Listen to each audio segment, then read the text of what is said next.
11조는 대속적 개념이 있다고 말씀드렸어요. 공동체적으로 보면 이스라엘을 대신하여 장자를 바치게 돼 있고 그 장자를 대신하여 레이지파를 하나님께 바쳤습니다. 그래서 레이지는 성전에서 하나님을 섬기는 일을 하도록 한 거죠. 각 개인으로 보면 각 개인들은 이제 하나님의 소유가 되었죠. 내 목숨까지도 하나님의 것이잖아요. 그래서 나의 모든 것이 하나님의 것인데 그 모든 것을 대신하여 11조를 하나님께 바치게 하였습니다. 개인이 11조를 바침으로 공동체가 하나님 앞에 드린 레인과 그 레인이 일한 성전이 유지되도록 하신 거죠. 이게 하나님의 대속적 질서입니다.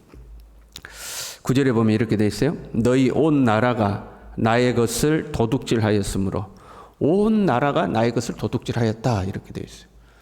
1차적 의미로 보면 너희들 온 백성이 11조를 하지 않았다 이제 이런 의미가 되겠죠. 너희들 다 11조를 안 했다 이런 의미가 되죠. 그러나 조금 더 나아가 생각해 보면 대속의 질서가 깨짐으로 전체가 다 부정하게 되었다 이제 그런 의미가 되죠. 11조를 드림으로 나의 모든 것을 드린 것이 되는 거예요. 그리고 나머지가 거룩해지는 거죠.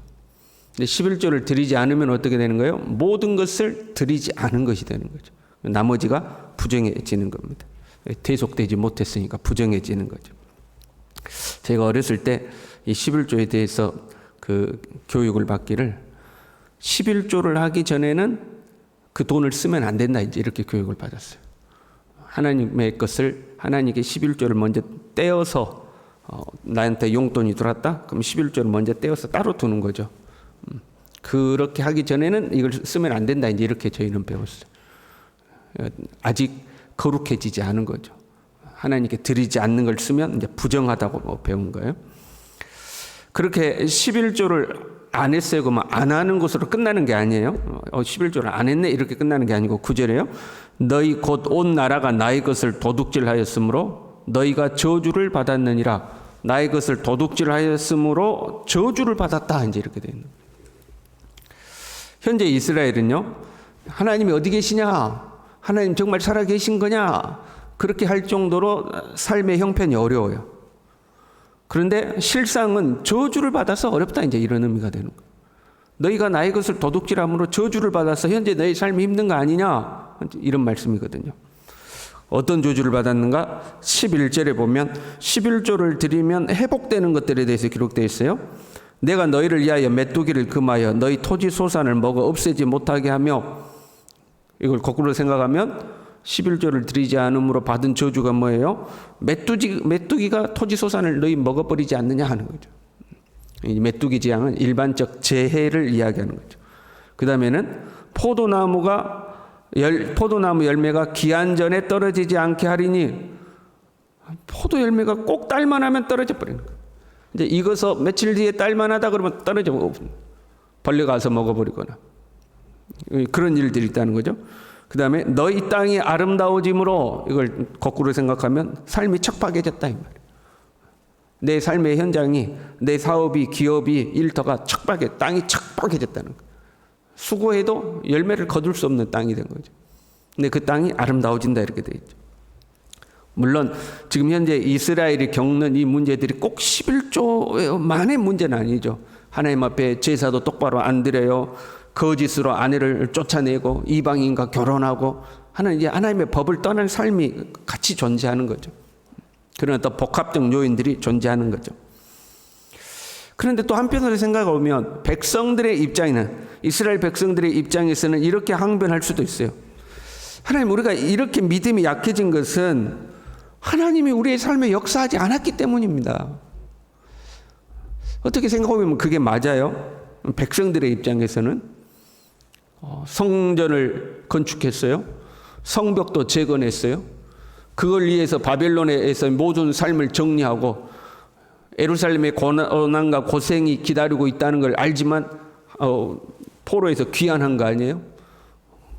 그 바벨론에 정착하고 사는 사람들이 다 온 거 아니거든요. 그 중에 일부가 우리 고국 땅으로 돌아가자 하고 돌아온 거거든요. 자기들 나름대로 희생을 한 거죠. 그러면서 이제 기대했어요. 하나님의 나라가 도래하기를, 메시아 왕국이 도래하기를, 성전만 짓고 나면, 성벽만 짓고 나면 하나님이 역사하실 것이다 기대를 했어요. 그런데 기대했던 하나님의 역사가 나타나지 않았다 이 말이에요. 그러니까 백성들의 입장에서는 아니 하나님이 기적같이 역사하셨다면 우리가 이렇게 됐겠습니까 하는 거죠. 우리가 11조를 안 해서 하나님 우리가 이 고생을 하는 게 아니라 우리의 삶이 너무 힘드니까 11조를 안 하는 겁니다. 이렇게 항변할 수가 있는 거죠. 백성들의 입장에서는. 그런데 하나님은 그렇게 말씀하지 않고 너희가 11조를 하지 않으니 저주가 찾아왔다 이렇게 말씀하죠. 백성들의 입장에서는 우리의 삶이 너무 힘드니까 안 하는 거예요. 하나님이 역사하셔서 정말 우리의 삶을 풍요롭게 하고 넘치도록 하고 하면 우리가 했을 텐데 하나님 그런 역사가 우리의 삶에 없지 않았습니까? 그러니까 우리가 그거 못하는 거 아닙니까? 근데 하나님은 아니다. 너희가 나의 것을 도둑질했으므로 저주를 받아서 너희 삶이 고달픈 거다. 그렇게 말씀하시는 거죠. 무슨 의미냐면 하나님의 사람들이 견뎌야 할 몫이 있다는 거예요.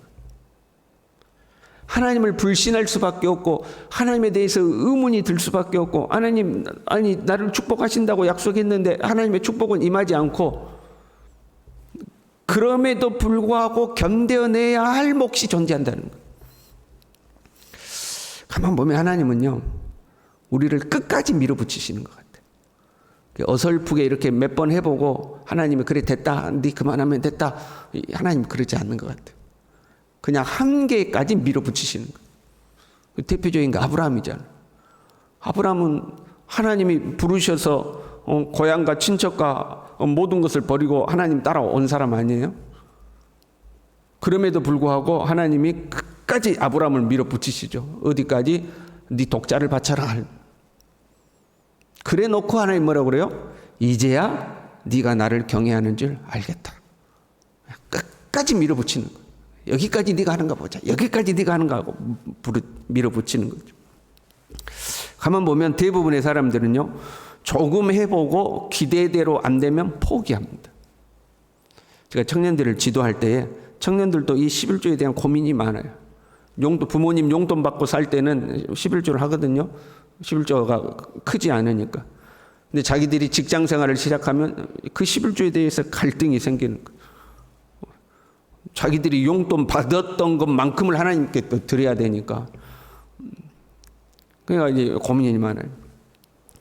그러면 상담을 하면 목사님 11조 어떻게 해야 되고 상담하면 뭐라고 해야 돼요? 해라 그렇게 하는 거죠. 안 그렇습니까? 11조 때문에 목회자한테 상담이 오면 아니, 말씀대로 하십시오 그렇게 하는 거죠. 청년들에게 말씀대로 해라. 하나님의 말씀에 11조를 하면 더 채워주시겠다고 약속이 되어 있으니까 약속을 믿고 하나님 앞에 해라. 그럼 청년들이 이제 11조를 시작을 해요. 그러면 한두 번은 신기한 일이 생겨요. 목사님 11조를 했더니 내 삶이 더 풍요로워졌다는 거예요. 11조 한 것만큼 나한테 수입이 더 생긴다는 거예요. 어디서 수입이 더 생긴다는 거예요. 근데 그런 일은 한두 번 일어납니다. 매달 그런 일이 안 일어나요. 매달 안 일어나요. 그래서 하다가 중간에 포기하는 거죠. 힘드니까. 11조뿐만 아니라 모든 경건의 삶이 그렇죠. 기도 생활해요. 여러분 새벽에 이렇게 나와서 기도해요. 새벽에 기도했다고 막 하나님의 기적이 나타납니까? 홍해가 갈라지고 만나가 내리고 메추라기가 내리고 뭐 날마다 기적이 일어납니까? 안 나오다가 새벽 예배 나오면 하루 종일 피곤하기만 하지. 그런 일이 없잖아요. 그 말씀 읽는 것도 하나님의 말씀대로 순종해야지. 말씀대로 순종하면 하나님이 역사하실 거야. 그런데 내 기대대로 안 될 때가 있다. 그래서 한두 번 하고 대부분은 포기하죠. 이래도 안 되는구나 그러고. 한두 번 시도하는 것은 누구나가 해요. 그러나 지속하는 것은 힘들어요. 그래서 하나님은 뭘 보시냐면 한두 번 시도하는 걸 보는 게 아니라 지속하는 걸 보는 거예요. 네가 이래도 지속하는가 보자 하고 하나님은 그걸 보시는 거예요. 왜? 그건 쉬운 일이 아니니까. 아무나 할 수 있는 거 하나님 보는 거 아니에요. 아무나 할 수 없는 걸 네가 하나 보자 이제 이걸 보는 거죠. 그래서 도중에 힘들어서 포기해요. 우리는 힘들어서 포기했어요 그렇게 이야기해요. 근데 하나님 뭐라고 그래요? 네가 포기해서 네 삶이 힘들어진 거야. 그렇게 이야기해요. 하나님, 제가 힘들어서 포기했는데요. 아니야, 네가 포기해서 힘들어진 거야. 그렇게 이야기하시는 거죠. 예를 들어볼게요. 여러분, 새벽 예배를 안 하던 사람들한테 앞으로 하루도 빠지지 않고 100일 동안 새벽 예배하면 얼마 줄까요? 뭐 우리가 진짜 주는 게 아니고 가정에서 주는 거니까 많이 줍시다. 한 20억 준다고 해요. 뭐 말로 하는 거니까 얼마를 못 주겠어요. 그래서 여러분이 빠지지 않고 100일 동안 진짜 한 번도 안 받고 1분도 안 늦고 정확하게 나와가지고 딱 지키면 20억을 줍니다. 현재 사람들이 그러면 나오지 않겠어요? 아마 진짜로 준다면 한 명도 안 빠질 겁니다. 그렇지 않아요? 막 새벽 3시부터 나와서 앉아 있을 거예요. 그런데 이제 그렇게 했어요. 하다 보니까 중간에 너무 힘들어. 한 20일 지났는데 막 피곤해 죽겠고 머리가 깨질 것 같고 삶이 너무너무 힘들어. 중간에 포기했어요. 도저히 못하겠다고 포기했어요. 그래서 그 사람은 경제적으로 힘들게 살아요. 그럼 사람들이 물어볼 거 아니에요. 너 왜 그렇게 힘들게 살아? 나 중간에 그 새벽 예배 했으면 20억 받았을 텐데 중간에 힘들어서 포기했어. 그렇겠죠. 힘들어서 포기했어. 그러지 않겠어요? 그럼 우리는 뭐라고 해요? 그 사람보다? 네가 포기하니까 네가 그렇게 힘들게 살지. 그렇게. 그 사람 나 힘들어서 포기했어. 그렇게 이야기해요. 그런데 네가 그때 포기했으니까 네가 힘들게 사는 거야. 그렇게 이야기하는 거죠. 하나님은 약속하고 계셔요. 10절에요. 내가 하늘문을 열고 너희에게 복을 쌓을 곳이 없도록 붙지 아니하나 보라. 여기서 하늘문을 열다라는 표현이 노아 홍수 때요. 하늘의 창문들이 열렸다. 그거하고 똑같은 표현이에요. 하늘의 창문이 열리고 하늘에 물이 쏟아졌잖아요. 그거 똑같은 표현이에요. 하나님이 그 하늘문을 열고 너희에게 그렇게 복을 쌓을 곳이 없도록 부어주겠다는 거예요. 하고 하나님, 나 지금까지 신앙생활하고 11조하고 했는데 하나님 그 복을 쌓아준 거 그런 일이 나한테 없던데요. 일어나지 않았는데요. 중도에 포기했거나 아니면 하기는 하는데 잘못하고 있거나. 하나님은 반드시 약속을 지키시는 하나님인 줄로 믿습니다. 하나님 반드시 약속을 지켜요. 근데 하나님, 아니 말씀대로 내 삶이 안 나타났는데요. 네가 하다가 중도에 포기했거나 아니면 하나님 앞에 온전한 11조를 하고 있지 않거나. 그렇잖아요. 안 그러면 하나님이 거짓말한 건데 하나님은 약속을 반드시 지키시죠. 중도에 포기했어요? 아니면 11조를 안 했어요? 그러면 하나님이 쌓을 곳이 없도록 부어준다고 했는데 나는 그 복을 못 받았네? 거기서 끝나는 것이 아니에요. 어떻게 된다고요? 온 나라가 나의 것을 도둑질하였으므로 너희가 복을 못 받았다. 그게 아니고 저주를 받았느니라. 복을 못 받은 것으로 끝나는 것이 아니라 저주를 받는다는 거예요. 왜요? 대속되지 않았으니까. 대속되지 않는 부정한 것을 나의 소유로 삼고 내가 먹고 산다 이 말이에요. 부정한 음식을 먹고 부정한 씨를 뿌리고 부정한 재물을 누려요. 반드시 문제가 생기게 돼 있어요. 그렇지 않겠어요, 여러분? 상하고 부패한 음식 또는 몸에 해로운 음식을 내가 계속 먹어요. 한두 번은 괜찮을지 몰라도 그 음식을 계속 먹으면 반드시 병이 생기는 거예요. 메뚜기가 찾아오고 기한 전에 열매가 떨어지고 땅이 척박해진다 이 말이에요. 11조는요.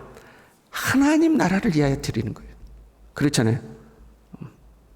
공동체에서는 레이 지파를 하나님께 바치고 개인은 11조를 드림으로 레인과 성전이 유지되도록 한 거죠. 11조는 하나님이 11조를 만들어 놓은 것은 레인과 성전을 유지하게 하나님의 나라를 유지하기 위해서 만들어 놓은 거예요. 그래서 11조를 하지 않으면 레인과 성전이 무너져요. 지금 느헤미야 시대가 이 말라기와 동시대라고 볼 수 있거든요. 그 시대에 많은 레인들이 도망갔다고 기록되어 있어요. 백성들이 11조를 하지 않으니까 레인들이 다 도망가는 거예요. 레인이 도망가니까 성전이 무너지는 거죠. 그래서 하나님은 11조에 축복을 약속해 놓으신 거예요. 축복이 목적이 아니에요. 내가 복 줄 테니까 11조 해라 해서 11조는 그 축복이 목적이 아니라 하나님의 교회를 위하여, 하나님의 나라를 위하여 적극적인 참여를 독려하기 위해서 축복을 약속해 놓은 거지 축복 그 자체가 목적은 아니다. 11조를 통해서 하나님의 교회가 하나님의 나라가 운영되도록 해놓은 거죠.